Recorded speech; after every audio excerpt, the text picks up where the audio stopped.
अध्यापकों का वह आदर्श रूप आज भी मेरी स्मृति में है, जो बात बात पर माँ बहन की गालियां देते थे, सुंदर लड़कों के गाल सहलाते थे और उन्हें अपने घर बुलाकर वाहियात मन करते थे। हम लोग ओम प्रकाश वाल्मीकि की आत्मकथा जूठन का सारांश देखने का प्रयास कर रहे हैं। ये उसका पहला पार्ट है। आइए शुरू से शुरू करते हैं। ओम प्रकाश वाल्मीकि जी उत्तर प्रदेश के मुजफ्फरनगर जिले के बरला गांव में 1950 में पैदा हुए थे। मैंने जानबूझकर एग्जैक्ट डेट नहीं बताया क्योंकि इसकी कोई जरूरत नहीं। तो ओम प्रकाश वाल्मीकि जी पश्चिमी उत्तर प्रदेश के गांव में चूहड़ा या चूहड़ जाति में पैदा हुए थे। अपने घर के बारे में ओम प्रकाश जी बताते हैं कि उनका घर एक तालाब के किनारे था और तालाब के दूसरी ओर दूसरी उच्च जाति के लोगों का मकान था और इसी तालाब के किनारे पूरे गांव भर के लोग शौच के लिए आया करते थे। ओम प्रकाश जी कहते हैं कि तंग गलियों में घूमते सुअर, नंग धड़ंग बच्चे, कुत्ते, रोजमर्रा के झगड़े, बस यह था वह वातावरण जिसमें उनका बचपन बीता था। वाल्मीकि जी के परिवार में 5 भाई, एक बहन, 2 चाचा और एक ताऊ रहते थे। चाचा और ताऊ अलग रहते थे। वाल्मीकि जी का पूरा परिवार कोई ना कोई काम करता था, फिर भी 2 जून की रोटी मुश्किल से ही जुट पाती थी। बरला गांव त्यागियों का गांव था, जो अक्सर इन छोटी जातियों को रात बेरात बेगार के लिए बुला लेते थे। बेगार के लिए ना कहने की हिम्मत किसी में नहीं थी। गाली गलौज और प्रताड़ना अलग। नाम लेकर पुकारने की किसी की आदत नहीं थी। उम्र में बड़ा हो तो ओ चूहड़े, बराबर या उम्र में छोटा हो तो अबे चूहड़े के, यही तरीका था संबोधन का। और इस प्रसिद्धता का माहौल तो ऐसा था कि कुत्ते, बिल्ली, गाय, भैंस को छूना बुरा नहीं था, लेकिन यदि चूहे का स्पर्श हो जाए तो पाप लग जाता था। सामाजिक स्तर पर इंसानी दर्जा नहीं था, वे सिर्फ जरूरत की वस्तु थे। अपने स्कूल के दिनों के विषय में वाल्मीकि जी लिखते हैं कि स्कूल में दूसरों से दूर बैठना पड़ता था, कभी कभी तो एकदम पीछे दरवाजे के पास, जहां से बोर्ड पर लिखे अक्षर भी धुंधले दिखाई पड़ते थे। त्यागियों के बच्चे चूहड़े का कहकर चिढ़ाते थे, कभी कभी बिना कारण पिटाई भी कर देते थे। एक अजीब सी यातनापूर्ण जिंदगी थी, जिसने मुझे अंतर्मुखी, चिड़चिड़ा और तुनक मिजाजी बना दिया था। स्कूल में प्यास लगे तो हैंडपंप के पास खड़े रहकर किसी के आने का इंतजार करना पड़ता था। हैंडपंप छूने पर बवेला हो जाता था। लड़के तो पीटते ही थे, मास्टर लोग भी हैंडपंप छूने पर सजा देते थे। तरह तरह के हथकंडे अपनाए जाते थे ताकि मैं स्कूल छोड़कर भाग जाऊं और मैं भी उन्हीं कामों में लग जाऊं जिनके लिए मेरा जन्म हुआ था। उनके अनुसार स्कूल आना मेरा अनाधिकार चेष्टा थी। अध्यापकों का आदर्श रूप जो मैंने देखा, वह अभी तक मेरी स्मृति से मिटा नहीं है।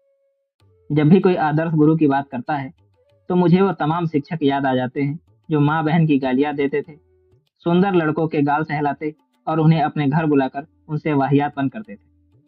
ये वाल्मीकि जी के स्कूल के दिनों की घटना है और यह भाग बिहार बोर्ड के कक्षा 12वीं की हिंदी की किताब का हिस्सा भी है। वाल्मीकि जी लिखते हैं कि एक रोज हेडमास्टर कलीराम ने अपने कमरे में बुलाकर पूछा, क्या नाम है बे तेरा? जी, ओम प्रकाश, मैंने डरते डरते धीमे स्वर में बताया। हेडमास्टर को देखते ही बच्चे सहम जाते थे। पूरे स्कूल में उनकी दहशत थी। चूहड़े का है? हेडमास्टर का दूसरा सवाल उछला। जी, ठीक है, वह जो सामने शीशम का पेड़ खड़ा है उस पर चढ़ जा और टहनियां तोड़ के झाड़ू बना ले। पत्तों वाली झाड़ू बनाना और पूरे स्कूल को ऐसे चमका दे जैसे शीशा। तेरा तो ये खानदानी काम है, जा फटाफट लग जा काम पे। हेडमास्टर के आदेश पर मैंने स्कूल के कमरे, बरामदे साफ कर दिए। तभी ये खुद चलकर आए और बोले, इसके बाद मैदान भी साफ कर दे। लंबा चौड़ा मैदान मेरे वजूद से कई गुना बड़ा था, जिसे साफ करने में मेरी कमर दर्द करने लगी। धूल से चेहरा और सिर अट गया था। मुंह के भीतर धूल घुस गई थी। मेरी कक्षा में बाकी बच्चे पढ़ रहे थे और मैं झाड़ू लगा रहा था। हेडमास्टर अपने कमरे में बैठे थे, लेकिन निगाह मुझ पर टिकी थी। पानी पीने तक की इजाजत नहीं थी। पूरा दिन मैं झाड़ू लगाता रहा। तमाम अनुभवों के बीच कभी इतना काम नहीं किया था। वैसे भी घर में भाइयों का मैं लाडला था। दूसरे दिन स्कूल पहुंचा। जाते ही हेडमास्टर ने फिर झाड़ू के काम पर लगा दिया। पूरे दिन झाड़ू देता रहा। मन में एक तसल्ली थी कि कल से कक्षा में बैठूंगा। तीसरे दिन मैं कक्षा में जाकर चुपचाप बैठ गया। थोड़ी देर बाद उनकी दहाड़ सुनाई पड़ी। अबे ओ चूहड़े के! उनकी दहाड़ सुनकर मैं थर थर कांपने लगा। एक त्यागी लड़के ने चिल्लाकर कहा, मास्टर साहब वो बैठा है कोने में। हेडमास्टर ने लपक कर मेरी गर्दन दबोच ली। उनकी उंगलियों का दबाव मेरी गर्दन पर बढ़ रहा था, जैसे कोई भेड़िया बकरी के बच्चे को दबोच कर उठा लेता है। कक्षा से बाहर खींचकर उसने मुझे बरामदे में लपका और चीख कर बोला, जा लगा मैदान में झाड़ू, नहीं तो गांड में मिर्ची डाल के स्कूल से बाहर निकाल दूंगा। भयभीत होकर मैंने तीसरे दिन वही पुरानी शीशम की झाड़ू उठा ली। जब यह बात मेरे पिताजी को पता चली तो उन्होंने इसका विरोध किया। तब हेडमास्टर ने तेज आवाज में कहा, ले जा इसे यहाँ से, चूहड़ा होके पढ़ने चला है, जा चला जा, नहीं तो हाड़ गोड़ तुड़वा दूंगा। वाल्मीकि जी कहते हैं कि इस घटना के बाद हेडमास्टर मुझे स्कूल में लेने के लिए तैयार नहीं था। बाद में प्रधान सगवा सिंह त्यागी के हस्तक्षेप से मुझे दोबारा स्कूल में बैठने का मौका मिला। अपने परिवार के रोजगार और काम के बारे में ओम प्रकाश वाल्मीकि जी लिखते हैं कि गेहूं की फसल कटने के वक्त मोहल्ले के सभी लोग तगांव के खेत में गेहूं काटने जाते थे। कटाई करने वाले अधिकतर चूहड़े या चमार ही होते थे, जिनके तन पर कपड़े सिर्फ नाम भर के होते थे। पाँव में जूता होने का तो सवाल ही नहीं। नंगे पाँव फसल काटने से पाँव बुरी तरीके से घायल हो जाते थे। मजदूरी देने में अक्सर तगा कंजूसी बरतते थे। काटने वालों की मजबूरी थी, जो भी मिलता था थोड़ी बहुत नानुकुर के बाद लेकर घर लौट आते थे।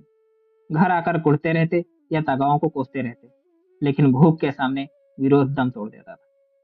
वाल्मीकि जी आगे कहते हैं, शादी ब्याह के मौके पर जब मेहमान या बाराती खाना खा रहे होते थे तो चूहड़े दरवाजों के बाहर बड़े बड़े टोकरे लेकर बैठते थे।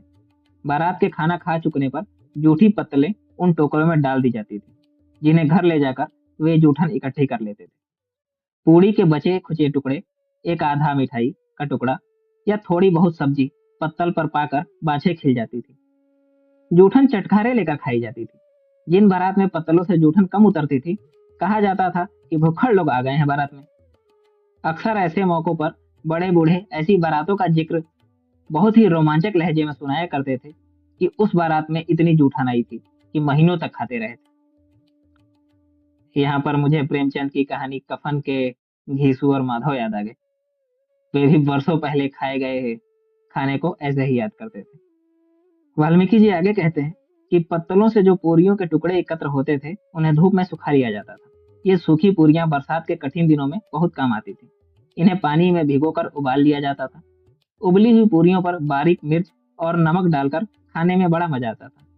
कभी कभी गुड़ डालकर लुगदी जैसा बना लिया जाता था, जिसे सभी बड़े चाव से खाते थे। आज भी जब मैं इन सब बातों के बारे में सोचता हूँ तो मन के भीतर कांटे उगने लगते हैं। कैसा जीवन था!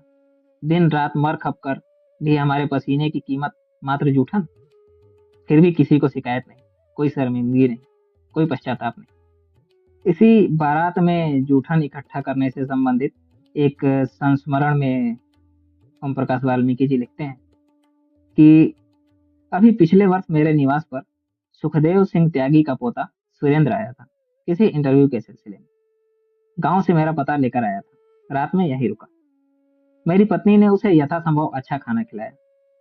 खाना खाते खाते वो बोला, भाभी जी, आपके हाथ का खाना तो बहुत जायकेदार है।